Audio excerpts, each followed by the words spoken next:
The Australian ambassador to Laos, Paul Kelly, on Wednesday, the 8th of February, hosted a reception to celebrate Australia's National Day, which falls on 26 January. The ambassador said Australia remains one of the Lao PDR's main development partners, with Australia's programs focusing on education and human resource development, trade and business reforms, rural development and agriculture, and natural resource management. In his welcoming remarks at the reception were attended by Deputy Prime Minister and Minister of Foreign Affairs Salim Saikum Masjid and invited guests. Past and present.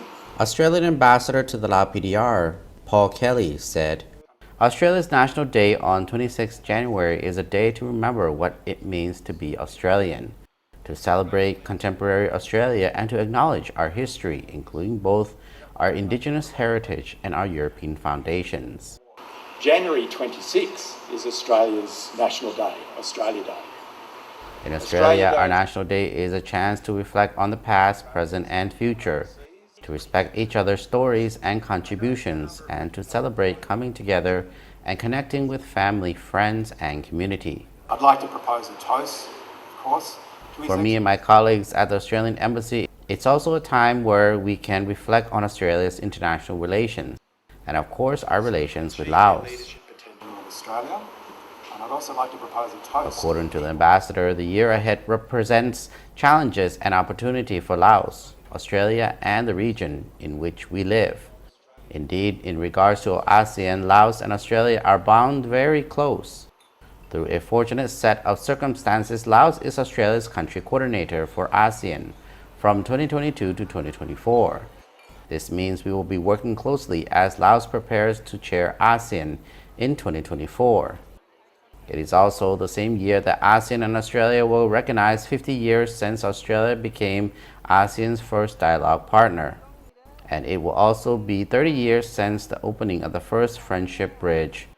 Australia is committed to support Laos to deliver a successful chair year.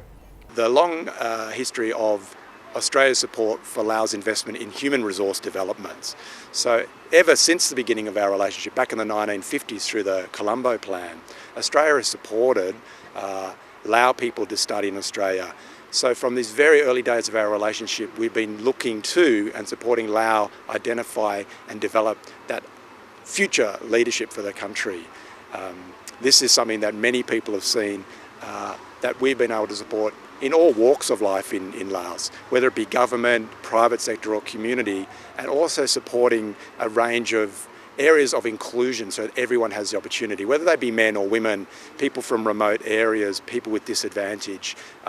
All of these people have had an opportunity to really fulfill their potential. At the reception, guests also enjoyed performances by Mark Atkins, acknowledged as one of Australia's finest didgeridoo players. Mr. Atkins is also recognized internationally for his collaborative projects and some of the world's leading composers and musicians.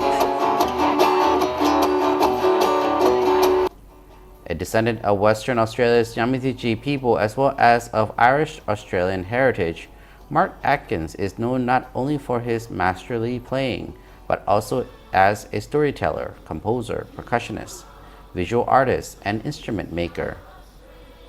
Through Mark's lips, the air blows as a natural desert sound, in old ethnic chants and in polyphonic melodies of astonishing rhythms.